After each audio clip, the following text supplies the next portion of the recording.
El día de hoy vamos a hablarle sobre lo que es el costumbrismo. Costumbrismo, como usted se habrá dado cuenta y hasta pensando, viene de costumbre. Y la costumbre retrata de cómo fue más o menos en la época después de la independencia.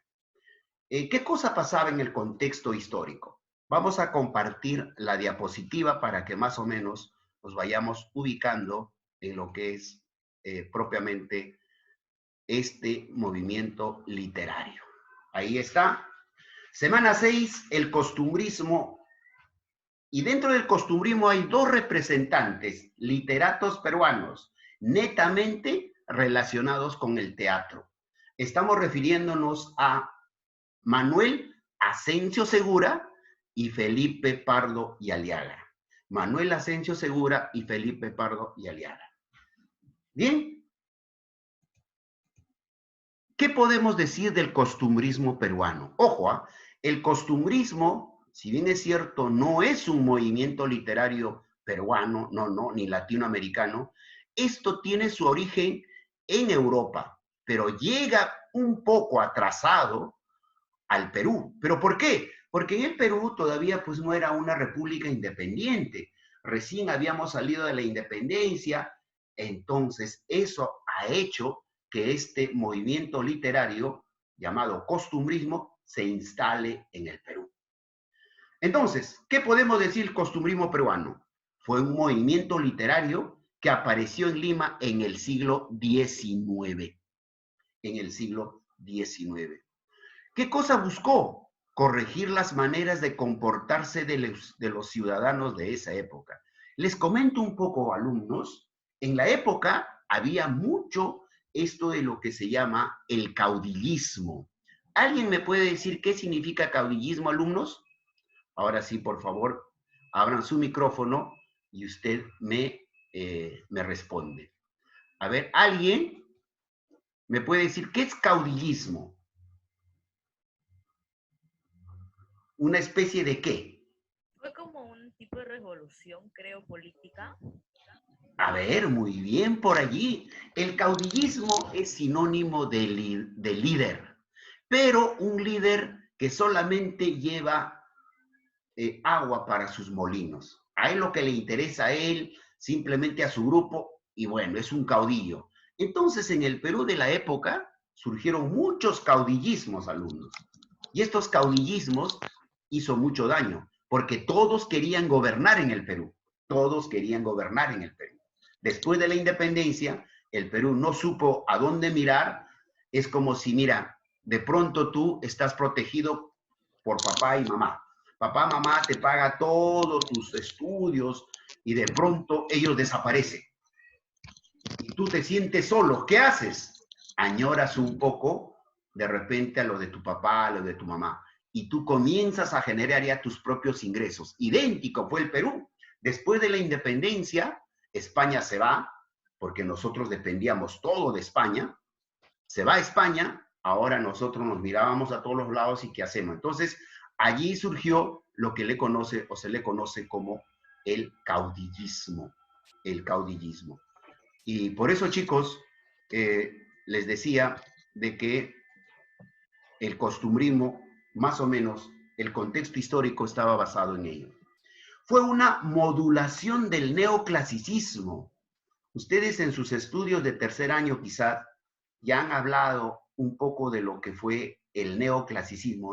Neo viene de un sufijo, de un prefijo neo que significa nuevo, nuevo clásico, o sea, se añoraba cómo era, por ejemplo, la literatura griega, cómo era la literatura latina, entonces se añoraba. Entonces, el costumbrismo es más o menos una modulación del neoclasicismo que ya se estaba dando, en donde se estaba dando en Europa.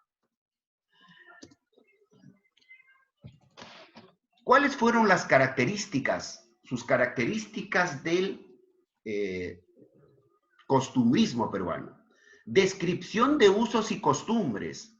Por ejemplo, ustedes habrán podido ver en algunos libros, de repente en algunos retratos, cómo era pintado. Acuérdate que en esa época todavía no se había inventado la fotografía, todo se pintaba, cómo era la vida después de la independencia. Imagínate tú, nada más te llevo a un punto.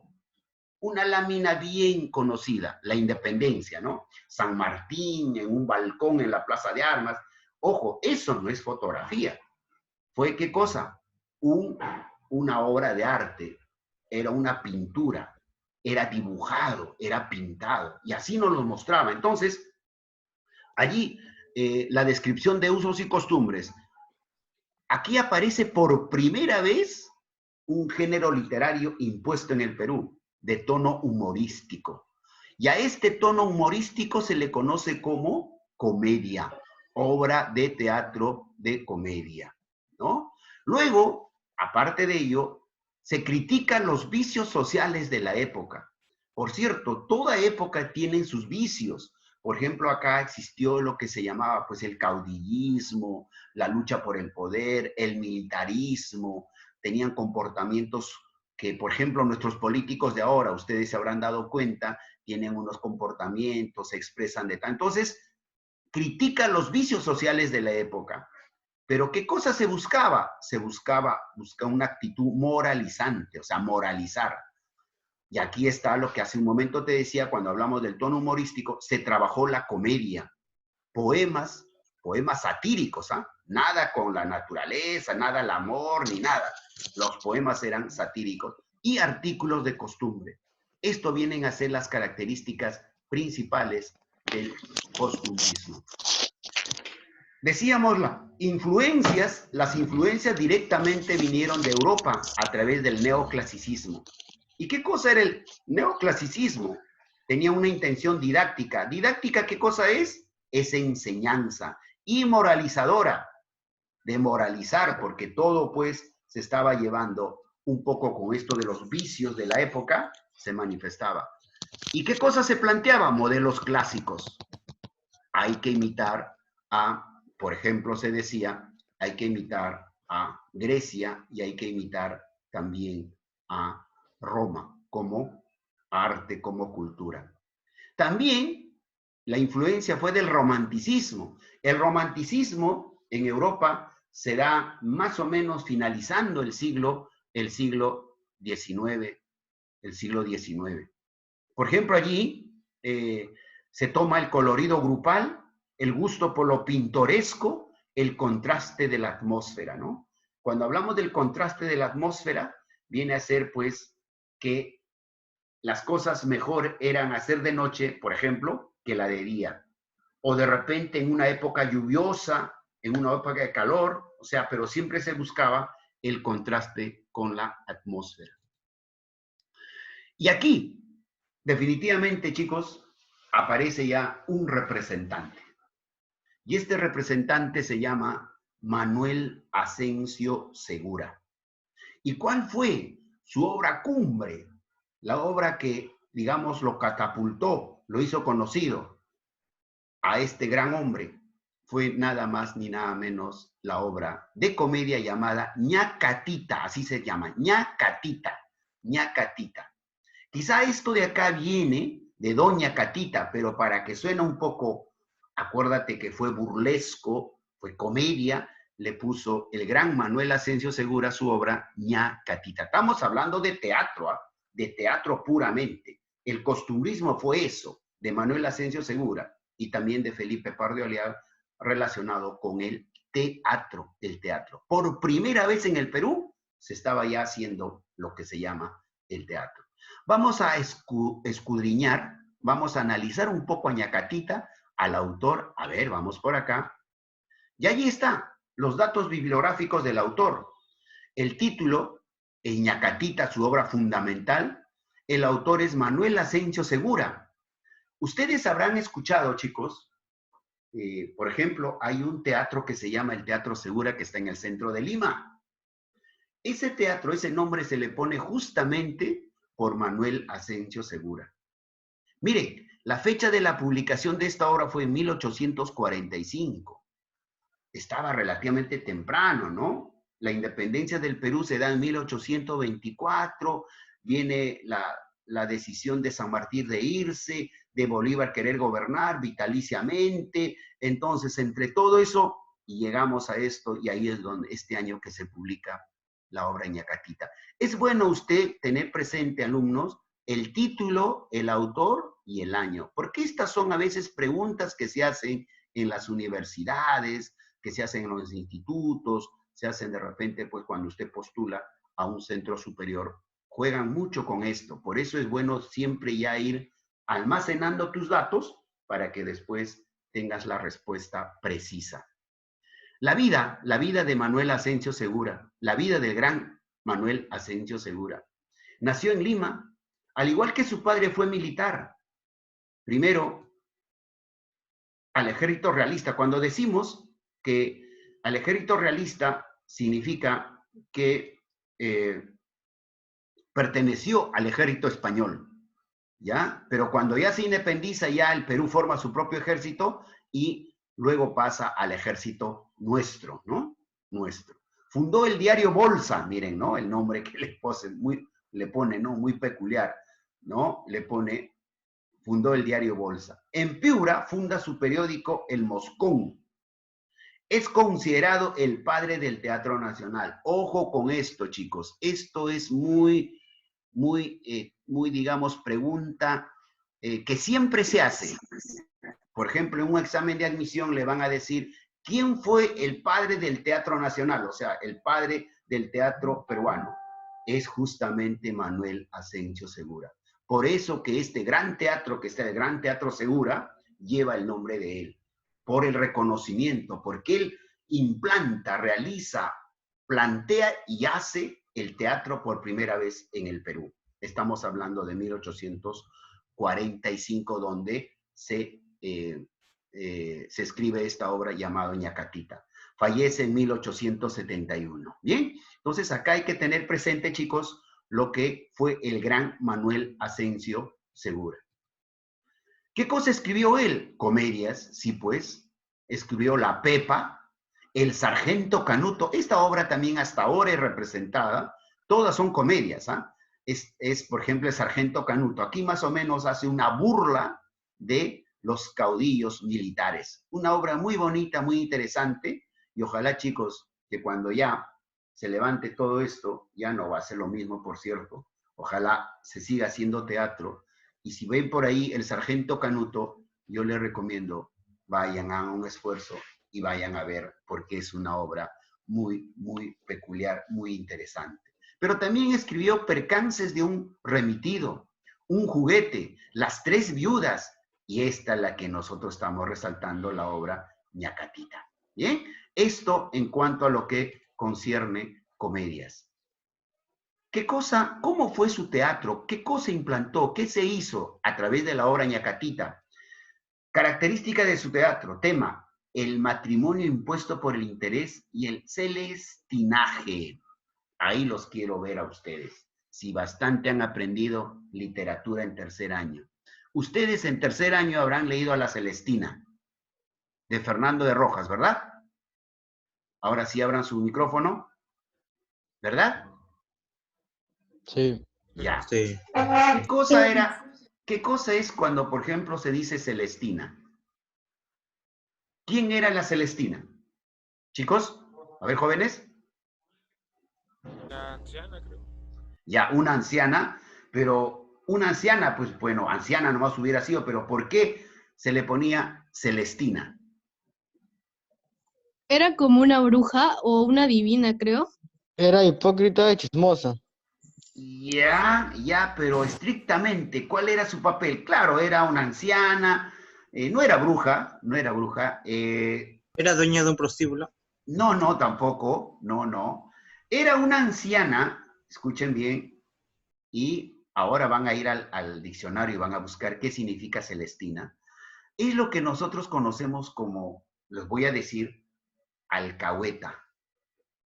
El que hace... Chismosa, pues, chismosa. No, pues la chismosa es pues necesariamente que cuenta algo, ¿no? Pero no, esto era de que buscaba así a parejitas que de repente uno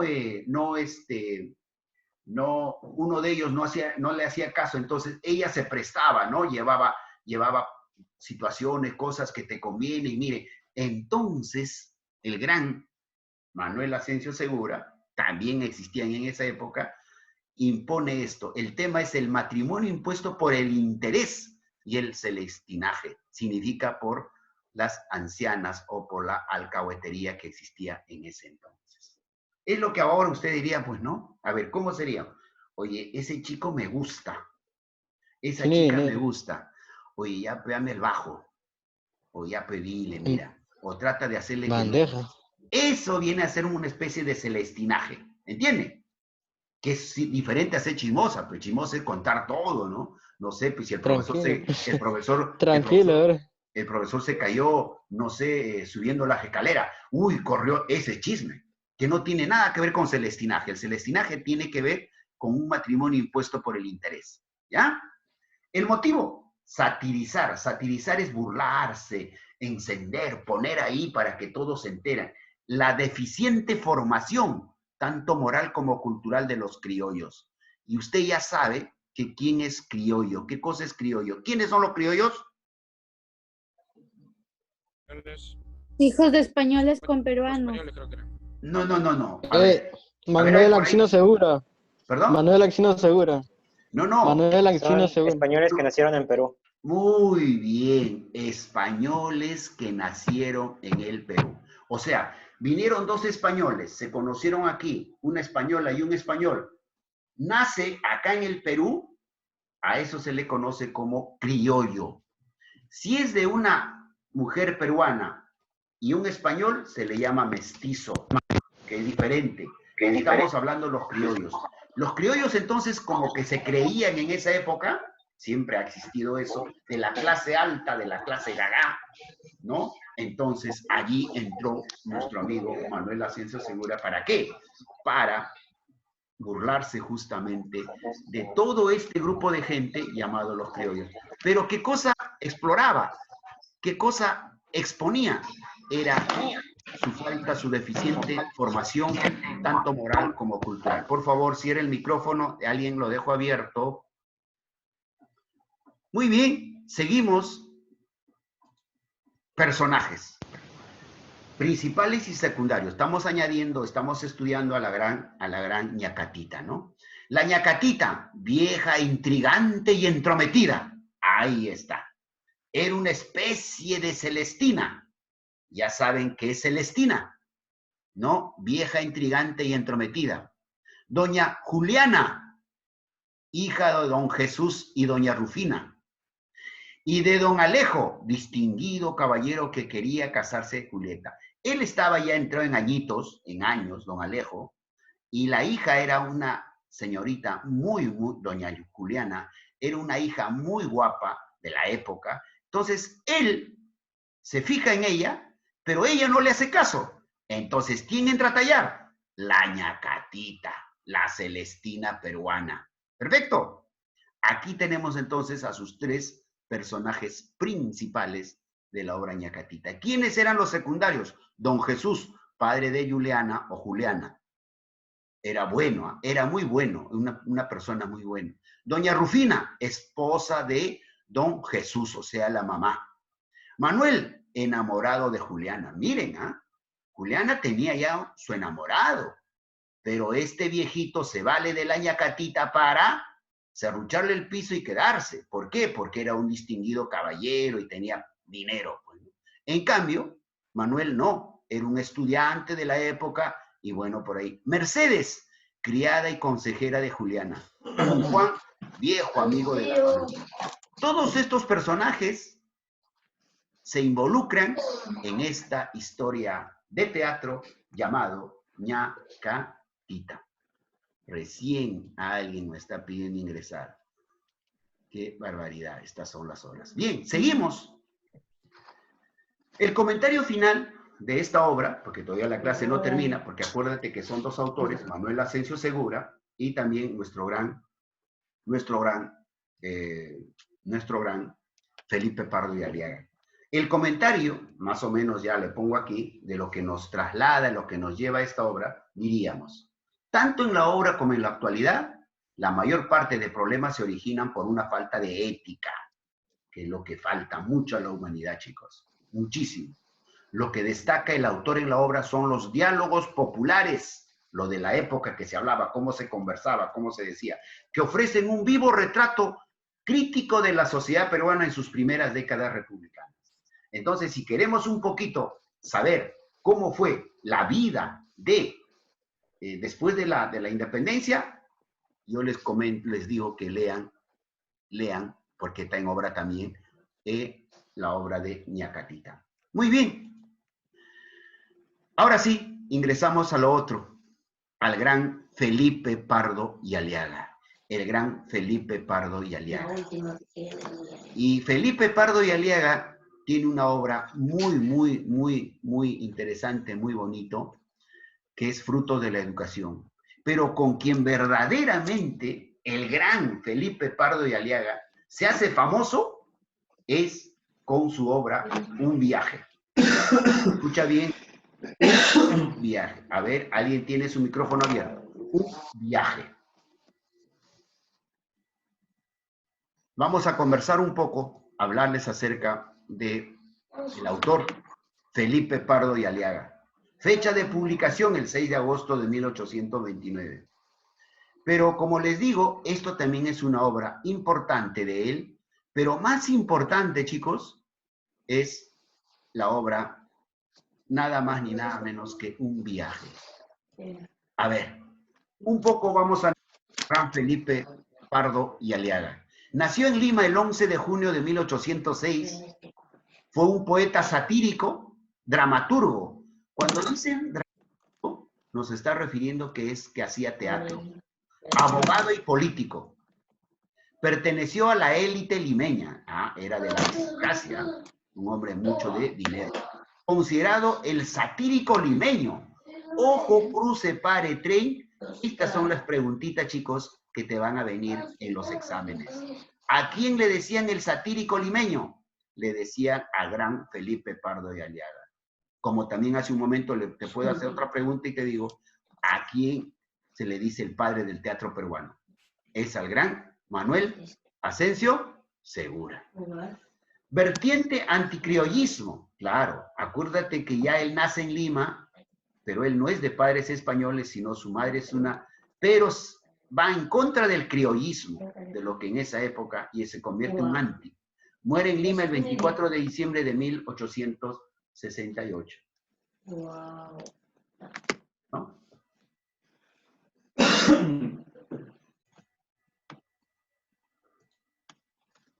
Muy bien. Y aquí, permítame, chicos, alumnos, jóvenes, hablarle un poco de la otra obra de teatro. Por favor, por allí, apague su micrófono. Esta obra pertenece al gran Felipe Pardo y Aliaga. Al gran Felipe Pardo y Aliaga. Un viaje. Personajes. Ojo, esta obra mayormente es conocido con el nombre de Niño Goyito. El Niño Goyito. El Niño Goyito. No tanto por un viaje, porque ahí siempre hay una confusión. ¿Cómo se llama la obra? El Niño Goyito. No, él es el personaje principal, pero la obra se llama Un viaje, pero mayormente es conocido como el Niño Goyito. Don Gregorio, diré, Don Gregorio, o el Niño Goyito, equivalente del niño bien o joven engreído de Lima. Sí, pues, era muy engreído, era un hijo de familia, un hijo de papá y de mamá, que siempre le decían niño, niño, niño, niño, y se quedó pues como niño, niño, niño. El profesor, el médico, estamos hablando de los personajes, los amigos, un hacendado de Cañete, la madre transverberación del Espíritu Santo, o sea, demasiado pegado a lo que es la religión. Sor María en Gracia, una madre de Salomé, una monjita, el padre Florencio de San Pedro, el inglés don Jorge, el catalán Pulpero, las niñas, el pulpero viene a ser sinónimo de bodeguero, ¿ya? Antes se le decían en la República, perdón, en la independencia y los primeros días de la República, o los años, se le decía al que tenía una bodega como pulpero. Las niñas, las hermanitas de Gregorio, el narrador es narrado en tercera persona. Permítame leerle, chicos, rápido esto. El Niño Goyito ha estado recibiendo cartas de Chile durante 3 años sobre ciertos negocios interesantes. Aunque tiene 52 años, lo llaman niño Goyito. Y así lo llamarán hasta su muerte. Se decide que viajará a Chile. Toda la familia se entera de la noticia y todos sus quehaceres giran en torno al viaje. El preparativo duró 6 meses. Todos se dividen el trabajo. Los sastres hacen ropas diferentes por cada cambio estacional. Un hacendado de Cañete teje cigarreras. Se encargan los dulces a las madres de un convento, las pastillas a la madre Salomé, etc. Durante los preparativos surge una duda, que tan bueno es el buque en el cual Goyito viajará, por lo que contrataron a un experto que afirmó que el buque estaba en óptimas condiciones. Goyito finalmente emprende su rumbo a Chile, momento en el cual su familia llora por su partida, al igual que el Goyito asegura que volverá a Lima en un par de meses. Mira, todo un viaje, un acontecimiento que se hace.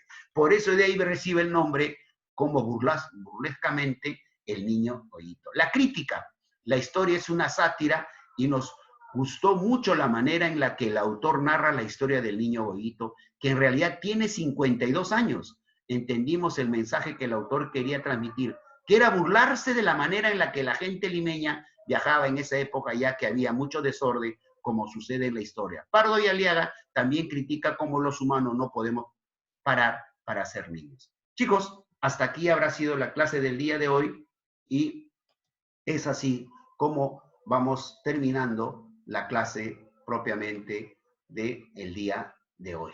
Muy bien, ahora sí, vamos a entrar a lo que son ya las preguntas propiamente. Vamos a hacerles una pregunta. Muy bien.